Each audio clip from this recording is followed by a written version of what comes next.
साथियों, आप सभी का इस प्लेटफॉर्म पर स्वागत है। यहाँ पर हम लोग घटनाचक्र के द्वारा प्रकाशित पूर्वालोकन के जो इतिहास की पूर्वालोकन आती है उसको यहाँ पर हम लोग देख रहे हैं। तो आज की वीडियो में हम लोग इसका जो सेकंड टॉपिक है सैंधव सभ्यता एवं संस्कृत, इससे संबंधित जो भी प्रश्न अभी तक पूछे गए हैं उन सभी प्रश्नों को हम लोग पूरी व्याख्या के साथ देखेंगे, जो आपके सभी परीक्षाओं के लिए काफ़ी उपयोगी साबित होगा। तो चलिए प्रारंभ करते हैं। इसमें जो पहला प्रश्न है उस प्रश्न को देखते हैं। एक सेकंड। तो इसमें पहला प्रश्न है कि मानव समाज विलक्षण है क्योंकि वह मुख्यतः आश्रित होता है किस पर? अर्थव्यवस्था पर। ठीक है। तो देखिए, मानव समाज विलक्षण या विशिष्ट होता है क्योंकि वह मुख्यतः अर्थव्यवस्था पर आश्रित होता है। अर्थव्यवस्था में जैसे जैसे परिवर्तन होता जाता है वैसे वैसे समाज परिवर्तित होता जाता है। जैसे खाद्य संग्रह, कृषि उत्पादन, उद्योग आदि। अर्थव्यवस्था में जैसे जैसे परिवर्तन होता गया सामाजिक व्यवस्था उसी अनुरूप में बदलती गई। संस्कृत, धर्म, विज्ञान आदि अर्थव्यवस्था में उत्पादन के साधनों में परिवर्तन के अनुसार ही परिवर्तित होते रहते हैं। अगला प्रश्न है कि हड़प्पा निम्नलिखित में से किस सभ्यता से संबद्ध है? तो इसका संबंध जो है वो सिंधु घाटी सभ्यता से है। हड़प्पा नामक पूरा स्थल सिंधु घाटी सभ्यता से संबंधित है। इस सभ्यता का प्रथम पुरातात्विक प्रमाण हड़प्पा से प्राप्त होने के कारण सैंधव सभ्यता को हड़प्पा सभ्यता के नाम से भी जाना जाता है। कालानुक्रम की दृष्टि से यह सभ्यता मिस्र और मेसोपोटामिया की प्राचीन सभ्यताओं के समकालीन थी या समकालिक थी। सिंधु सभ्यता संबंधित है किससे? तो ये जो है आपका आदि ऐतिहासिक काल से संबंधित है। आदि ऐतिहासिक काल क्योंकि यहाँ पर लेखन कला का ज्ञान तो है किंतु अभी तक इसे पढ़ा नहीं जा सका है, अतः इतिहास निर्माण में इसका प्रयोग नहीं किया जा सकता है। आगे बात करते हैं। सिंधु घाटी सभ्यता गैर आर्य थी। सिंधु घाटी की सभ्यता गैर आर्य थी क्योंकि यह नगरीय सभ्यता थी, जबकि आर्य सभ्यता जो है आपकी जो वैदिक सभ्यता है वो ग्रामीण सभ्यता थी। देखिए आगे चलते हैं। सिंधु घाटी सभ्यता को आर्यों से पूर्व रखे जाने का महत्वपूर्ण सिंधु घाटी सभ्यता को आर्यों से पूर्व रखे जाने का सबसे महत्वपूर्ण कारक क्या है? तो सबसे महत्वपूर्ण कारक है आपके मृदभांड। सिंधु घाटी सभ्यता लिपि, ज्ञान और नगर नियोजन आदि के संदर्भ में प्रारंभिक आर्यों से अधिक विकसित थी। पुरातात्विक साक्ष्यों में अलग अलग काल में पाए गए मृदभांड ही सिंधु घाटी सभ्यता को आर्यों से पूर्व का सिद्ध करते हैं। काले रंग की आकृतियों से चित्रित लाल मृदभांड जहां हड़प्पा सभ्यता से संबंधित है, वहीं धूसर एवं चित्रित धूसर मृदभांड आर्यों से संबंधित माने गए हैं। आगे बात करते हैं। सिंधु घाटी सभ्यता वैदिक सभ्यता थी। सिंधु घाटी सभ्यता या सिंधु घाटी संस्कृति वैदिक सभ्यता से भिन्न थी क्योंकि इसके पास विकसित शहरी जीवन की सुविधाएं थी, इसके पास चित्रलेखी लिपि थी, इसके पास लोहे और रक्षा शस्त्रों के ज्ञान का अभाव था। चूंकि यह एक नगरीय सभ्यता थी, अर्थात उपयुक्त सभी। तो यहाँ पे डी ऑप्शन हो जाएगा। आगे बात करते हैं। हड़प्पा संस्कृति की जानकारी का प्रमुख स्रोत क्या है? तो पुरातात्विक खुदाई इसका प्रमुख स्रोत है। निम्नलिखित में से कौन सा सिंधु घाटी की सभ्यता पर प्रकाश डालता है? तो पुरातत्व संबंधी खुदाई डालता है। सिंधु घाटी के निवासियों की सभ्यता को जानने का मूल स्रोत वहां पाई गई क्या चीजें हैं? तो वहां पर पाई गई मुहरें हैं। जो मुहरें पाई गई हैं वो हैं। देखिए, सैंधव सभ्यता से संबद्ध विभिन्न पुरास्थलों की खुदाई के फलस्वरूप वहां से प्राप्त 3000 से अधिक मोहरें इस सभ्यता के विषय में जानकारी के सर्वाधिक महत्वपूर्ण साधन है। मोहरों पर अंकित चित्रों के माध्यम से सैंधव सभ्यता के विभिन्न कार्यकलापों एवं विश्वासों पर प्रकाश पड़ता है।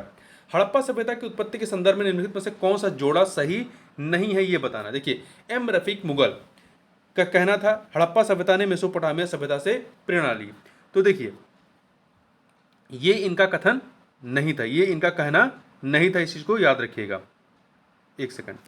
देखिए, यहां पर एम रफीक मुगल का मानना है कि हड़प्पा सभ्यता का विकास रावी नदी क्षेत्र में हड़प्पा में हुआ था और इन्होंने इस पुरानी मान्यता का खंडन किया कि हड़प्पा सभ्यता ने पश्चिमी मेसोपोटामिया सभ्यता से प्रेरणा ली थी।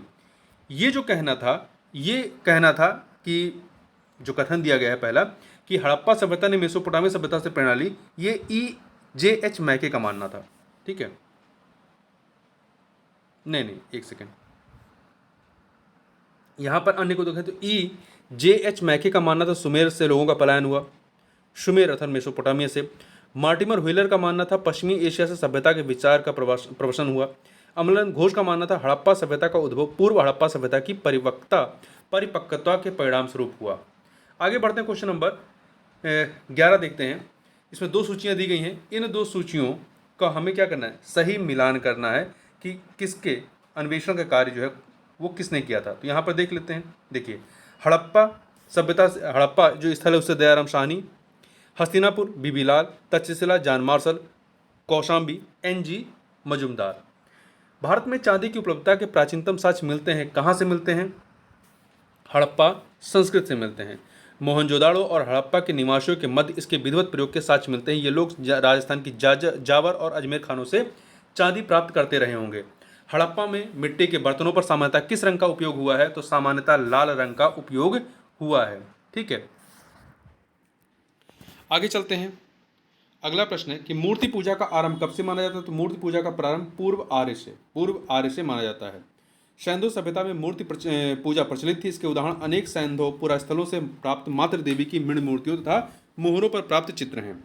निम्नलिखित पशुओं में से किस एक का हड़प्पा संस्कृति में पाई मोहरों और टेराकोटा कलाकृतियों में निरूपण नहीं हुआ था? निम्नलिखित पशुओं में से किस एक का हड़प्पा संस्कृति में पाई गई मोहरों और टेराकोटा कलाकृतियों में निरूपण नहीं हुआ था? तो गाय का। हाथी, गैंडा, बाघ मिलते हैं परंतु गाय नहीं मिलती है।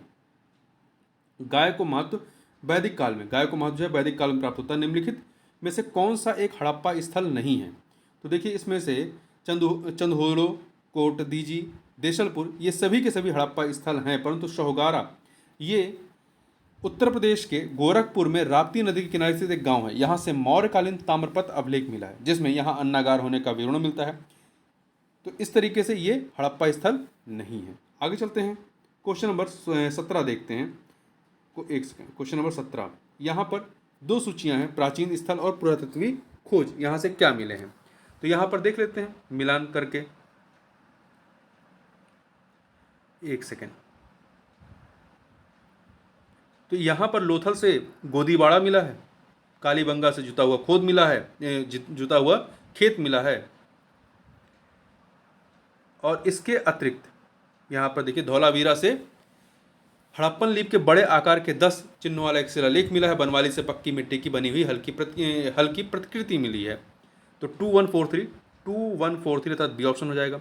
आगे चलते हैं, एक जुते हुए खेत की खोज कहाँ की गई? अभी हमने देखा कालीबंगा से। निम्न में से किस हड़प्पन नगर में जुते हुए खेतों के निशान मिले हैं? कहाँ से मिले हैं? कालीबंगा से। दो सूचियाँ दी गई हैं, इन्हें हमें सुमेलित करना है। ठीक है, तो यहाँ पर सुमेलन देखते हैं। हड़प्पा से शवाधान R37, लोथल से गोदीवाड़ा, कालीबंगा से जुता हुआ खेत और मोहनजोदाड़ो से नर्तकी की मूर्ति। फिर से दो सूचियाँ हैं, इन्हें हमें सुमेलित करना है कि कौन सा किस नदी के किनारे है रहा है। तो देखिए, एक सेकंड, जो हड़प्पा है ये रावी नदी के किनारे, तो दो से मिला। हस्तिनापुर गंगा के किनारे, हस्तिनापुर जो है वो गंगा के किनारे। 3 से मिला नागार्जुन कोंडा कृष्णा के किनारे, पैठन गोदावरी के किनारे। तो 2341 बी ऑप्शन हो जाएगा। आगे बढ़ते हैं, दो सूचियाँ दी गई हैं, इन्हें हमें सुमेलित करना है। हड़प्पा संस्कृति की बस्ती और नदी जिस पर अवस्थित है। अभी हमने हड़प्पा देखा, ऊपर ही हड़प्पा जो है रावी के किनारे है, तो 3 से मिला दीजिए। और लोथल जो है वो भोगवा के किनारे है, 1 से मिला दीजिए। 1 से मिला दीजिए। और आपका एक सेकंड यहाँ देख लेते हैं, कालीबंगा घग्गर से रोपड़ सतलज, कालीबंगा घग्गर से है रोपड़ सतलज। तो इस प्रकार से आप देखेंगे तो कौन सा सही हो जाएगा आपका? यहाँ पर आपका पहला वाला हड़प्पा रावी 3214। यहाँ फिर से चाहे देख लीजिए, हड़प्पा रावी नदी किनारे है, कालीबंगा घग्गर के किनारे, लोथल भोगवा के किनारे, रोपड़ सतलज के किनारे। हड़प्पा किस नदी किनारे अवस्थित है? रावी के। सैंधव सभ्यता का महान स्नानागार कहाँ से प्राप्त हुआ है? तो ये आपका मोहनजोदाड़ो से प्राप्त हुआ है। इसकी लंबाई उत्तर से दक्षिण की ओर 55 मीटर और चौड़ाई पूर्व से पश्चिम दिशा की ओर 33 मीटर है। विशाल स्नानागार किस पुरा स्थल से पाए गए हैं? तो ये मोहनजोदाड़ो से पाए गए हैं। सिंधु सभ्यता के बारे में निम्नलिखित में से कौन सा कथन असत्य है? नगरों में नालियों की सुदृढ़ व्यवस्था थी, सही है। व्यापार और वाणिज्य उन्नत दशा में था, सही है। मातृ देवी की उपासना की जाती थी, ये भी सही है। लोग लोहे से परिचित थे, ये सही नहीं है। आगे बढ़ते हैं, सिंधु घाटी सभ्यता जानी जाती है किसके लिए? अपने नगर नियोजन के लिए।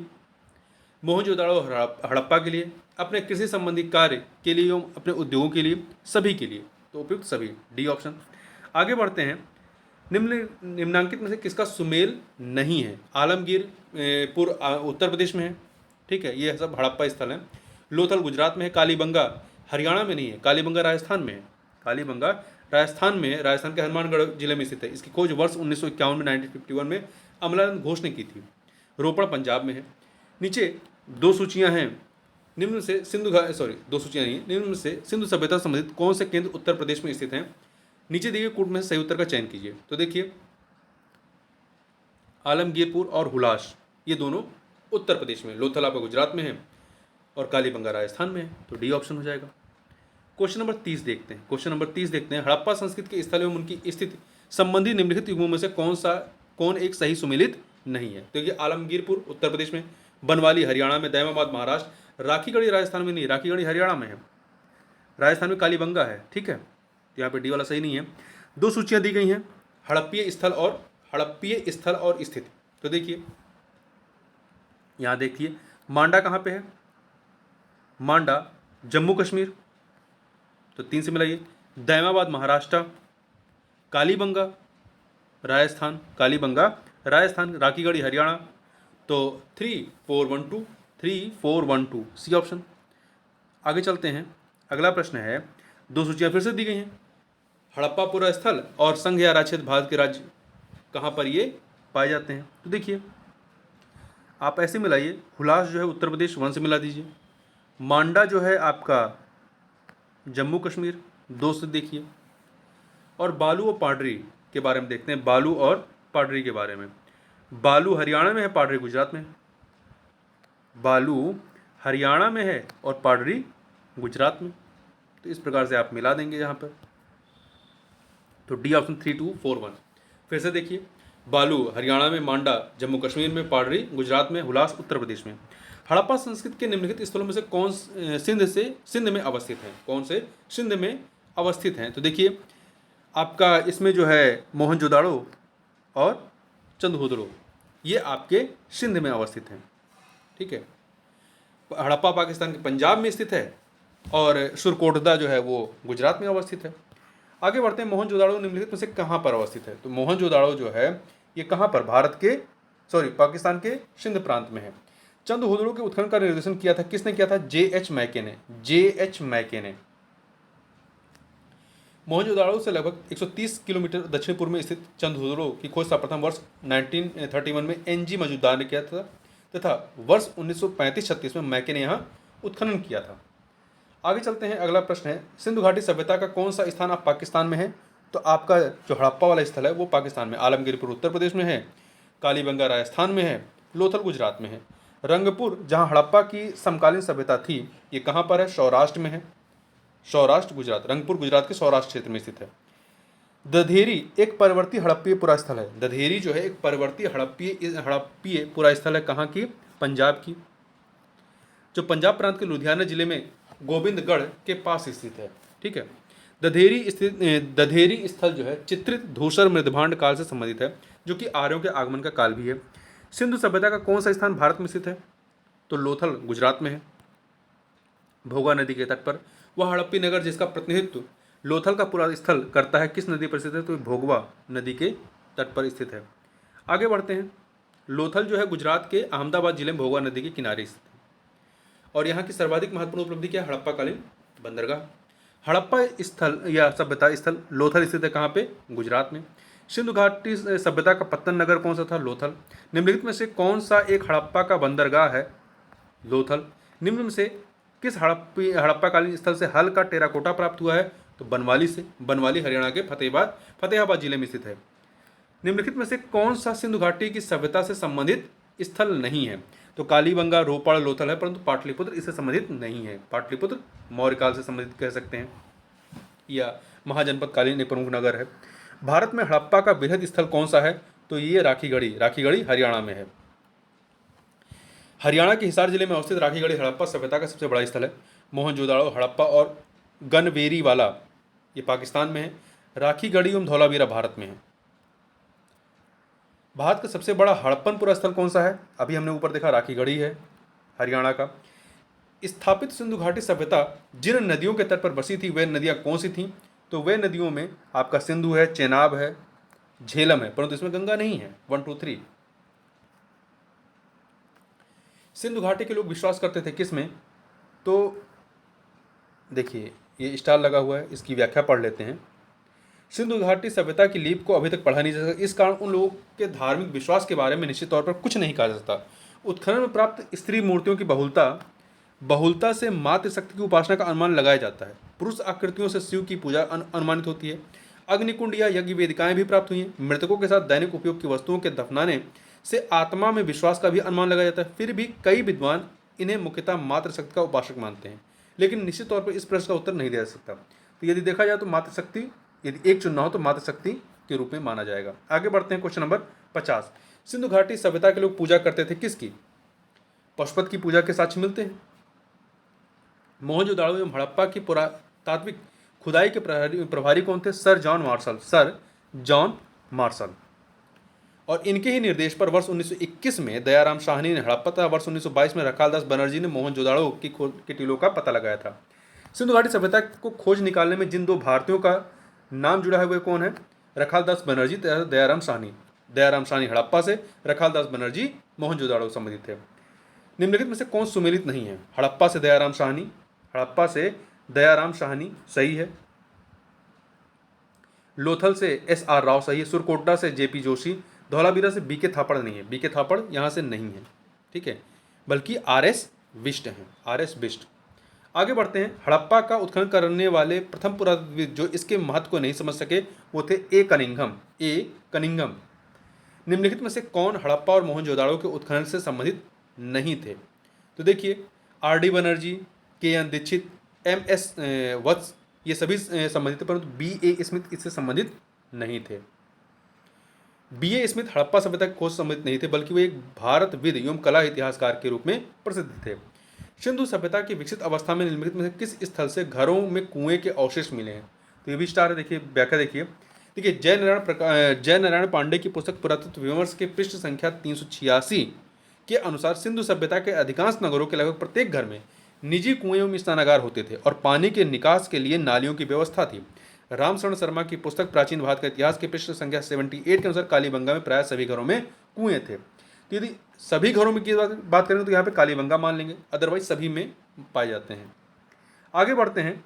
भारत में निम्नलिखित के आने का सही कालानुक्रम कौन सा है? तो देखिए, सबसे पहले नगर संस्कृत आती है यहाँ पर, नगर संस्कृत, फिर लोहे का हल, फिर इसके बाद आहत मुद्रा चांदी के सिक्के और फिर सोने के सिक्के। तो 4, 3, 2, 1। आगे बढ़ते हैं। सर्वप्रथम मानव ने निम्न धातु का उपयोग किया। किस धातु का इस्तेमाल किया था? तांबे का। हाथी दांत का पैमाना हड़प्पी संदर्भ में मिला है। कहां से मिला है? तो लोथल में मिला है, लोथल गुजरात। आगे चलते हैं। हड़प्पा कालीन स्थलों में अभी तक किस धातु की प्राप्ति नहीं हुई है? तो लोहे की प्राप्ति नहीं हुई है। लोहे की प्राप्ति आप वैदिक काल में देखते हैं। निम्न में से कौन सा स्थल घग्घर और उसकी सहायक नदियों की घाटी में अवस्थित है? तो बनवाली, हरियाणा में। निम्नलिखित कथनों पर विचार कीजिए। यहाँ पे 3 कथन दिए गए हैं, बताना है इनमें से कौन सा सही है। पहला, मोहनजोदाड़ो, हड़प्पा, रोपड़ एवं कालीबंगा सिंधु घाटी सभ्यता के प्रमुख स्थल हैं। सही कथन है। हड़प्पा के लोगों ने सड़कों तथा नालियों के जाल के साथ नियोजित शहरों का विकास किया। ये भी सही है। हड़प्पा के लोगों को धातुओं के उपयोग का पता नहीं था, बिल्कुल पता था, तांबे का प्रयोग करते थे। तो 1, 2 सही है, तीसरा गलत है, तो ए ऑप्शन हो जाएगा। आगे बढ़ते हैं। 63 नंबर क्वेश्चन है। कथन है मोहनजोदाड़ो तथा हड़प्पा नगर अब विलुप्त हो गए हैं। ये कथन सही है। वह खुदाई के दौरान प्रकट हुए थे।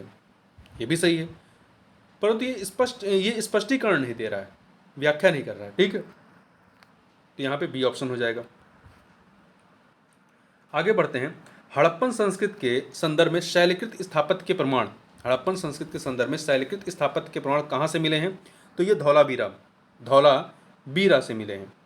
ये गुजरात के कच्छ के रन में अवस्थित है और यह भारत में से दूसरी सबसे बड़ी बस्ती है, पहली राखीगढ़ी है।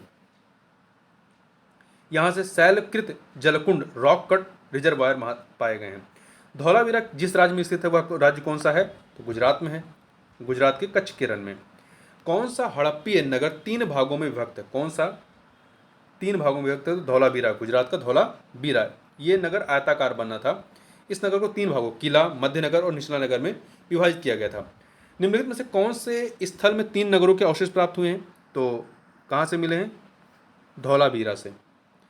निम्नलिखित में से कौन सा प्राचीन नगर अपने उन्नत जल संचयन और प्रबंधन प्रणाली के लिए सुप्रसिद्ध है, जहां बांधों की श्रृंखला का निर्माण किया गया था और संबद्ध जलाशयों में नहर के माध्यम से जल को प्रवाहित किया जाता था। तो ये आपका कहाँ पे, धौलावीरा में। एक उन्नत जल प्रबंधन व्यवस्था का साक्ष्य प्राप्त हुआ है कहाँ से, धौलावीरा से। आगे बढ़ते हैं। निम्नलिखित में से किस स्थल से द्विशव संस्कार डबल बरियल का प्रमाण मिलता है, कहाँ से मिलता है? तो देखिए, धौलावीरा से लोथल से सर्वाधिक 3 युगल समाधिकरण के साक्ष्य प्राप्त हुए हैं। कालीबंगा से भी 1 युगल समाधिकरण का प्रमाण मिला है। वहीं राखीगढ़ी से भी युगल समाधि प्राप्त हुई। यदि संख्या को आधार माना जाए तो सही उत्तर सी होगा, यहाँ पे 3 मिले हैं। किंतु यदि प्रमाण को कहा जाए तो ये आपका लोथल में मिलता है, धौलावीरा में मिलता है, लोथल में मिलता है, कालीबंगा में भी मिलता है और राखीगढ़ी में मिलता है। ठीक है, तो सी और डी दोनों होने चाहिए। हड़प्पन सभ्यता स्थल सनौली के अभी हाल ही में उत्खनन से प्राप्त हुए हैं। क्या प्राप्त हुए हैं? मानव शवाधान प्राप्त हुए हैं यहाँ से। उत्तर प्रदेश के बागपत जिले में बारोद तहसील के सनौली नामक हड़प्पन पुरास्थल से क्रमबद्ध रूप से 125 मानव शवाधान प्राप्त हुए हैं, जिनकी दिशा उत्तर से दक्षिण है। हड़प्पन सभ्यता का स्थल मांडी भारत के किस राज्य में अवस्थित है? तो ये आपका उत्तर प्रदेश में, मांडी उत्तर प्रदेश में है। उत्तर प्रदेश के मुजफ्फरनगर जिले का एक गांव मांडी है। ठीक है, यहाँ से खुदाई में जो है प्राचीन आभूषण, सिक्के, बर्तन आदि मिले, जो हड़प्पा सभ्यता जिसे जोड़कर देखा गया था। वस्त्रों के लिए कपास की खेती का आरंभ सबसे पहले किया था, किसने किया गया था? भारत में किया गया था। ठीक है, भारत में। देखिए, वस्त्रों के लिए कपास का उत्पादन सर्वप्रथम भारत में किया गया था। वर्ष 1922 में रखालदास बनर्जी के नेतृत्व में सिंधु नदी के किनारे स्थित मोहनजोदाड़ो, जो कि वर्तमान में पाकिस्तान के लड़काना जिले में स्थित है, उत्खनन से कपास के सूत की प्राप्ति की गई थी। अगला है, निम्नलिखित में से कौन सा ऐसे लक्षण सिंधु सभ्यता के लोगों का सही चित्रण करता है या करते हैं? तो यहाँ पर 3 कथन दिए गए हैं। उनके विशाल महल और मंदिर होते थे, बिल्कुल नहीं। वे देवियों और देवताओं दोनों की पूजा करते थे, ये कथन आप सही मान सकते हैं। वे युद्ध में घोड़ों द्वारा खींचे गए रथों का प्रयोग करते थे, ये भी गलत है। तो यहाँ पे केवल दूसरा वाला ही सही है, बी ऑप्शन। आगे बढ़ते हैं। सिंधु घाटी सभ्यता के संदर्भ में निम्नलिखित कथनों पर विचार कीजिए। यहाँ पर 2 कथन दिए गए हैं, बताना कौन सही। यह प्रमुखता लौकिक सभ्यता थी तथा उसमें धार्मिक तत्व यद्यपि उपस्थित था, वर्चस्वशाली नहीं था, यह कथन सही है। उस काल में भारत में कपास के वस्त्र बनाए जाते थे, ये भी सही। 2 के दोनों सही, 1 और 2। आगे चलते हैं। निम्न स्थानों पर किस एक स्थान पर सिंधु घाटी सभ्यता से संबद्ध विख्यात वृषभ मुद्रा प्राप्त हुई थी? तो कहाँ से? मोहनजोदाड़ो से। मोहनजोदाड़ो से प्राप्त कुबड़ वाले बैल की आकृति युक्त मुहर की कलात्मकता की भूरी भूरी प्रशंसा मार्शल महोदय ने की। इसमें बैल के अंगों में उभार और शरीर के अनुपात में जो विशेषता दिखाई गई है वह अपूर्व है। निम्नलिखित में से किस पशु का अंकन हड़प्पन संस्कृति की मोहरों पर नहीं मिलता है? तो बैल का मिलता है, हाथी का मिलता है, भेड़ का मिलता है, परंतु घोड़ा नहीं मिलता है। किस पशु के अवशेष सिंधु घाटी सभ्यता में प्राप्त नहीं होते? तो घोड़े उसके शेर के नहीं मिलते। देखिए, दिए गए विकल्पों में गाय और हाथी के अवशेष तो सिंधु घाटी सभ्यता से प्राप्त होते हैं, किंतु घोड़े के अवशेष सिंधु घाटी सभ्यता से प्राप्त होने के संबंध में विद्वानों में मतभेद है।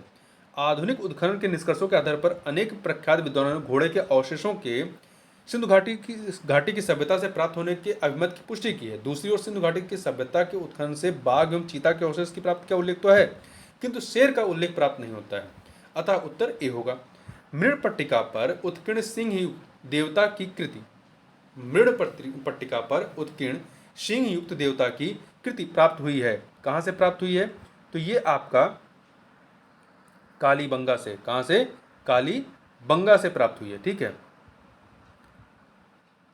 निम्नलिखित में से कौन सी सभ्यता नील नदी के तट पर पनपी? तो ये मिस्र की सभ्यता यहाँ पर पनपी थी। आगे बढ़ते हैं, आगे देखते हैं। देखिए, और मेसोपोटामी सभ्यता इराक से संबंधित है। निम्नलिखित सभ्यताओं का उत्तर से दक्षिण का सही क्रम कौन सा? उत्तर से दक्षिण तो एजटेक, माया, मुइश्का और इंका, उत्तर से दक्षिण क्रम यही है, तो इसको याद रखिएगा। ठीक है, इतनी चीजें याद रखिएगा। अगला है, लेखन कला की उचित प्रणाली विकसित करने वाली सर्वप्रथम प्राचीन सभ्यता कौन सी थी? तो वो थी आपकी सुमेरिया सभ्यता के लोग प्राचीन विश्व के प्रथम लिपि आविष्कर्ता थे। इनकी प्रारंभिक लिपि का स्वरूप अत्यंत सरल एवं आदिम था। सुमेरिया की क्यूनिफॉर्म लिपि को सामान्यतः प्राचीनतम लिपि माना जाता है। तो इस प्रकार से हमने यहाँ पर जो है शैंदो सभ्यता एवं संस्कृति से संबंधित जो भी प्रश्न अभी तक पूछे गए हैं उन प्रश्नों को यहाँ पर हम लोगों ने व्याख्या के साथ देखा। तो इस वीडियो में बस इतना ही, मिलते हैं नेक्स्ट वीडियो में, तब तक के लिए बहुत बहुत धन्यवाद।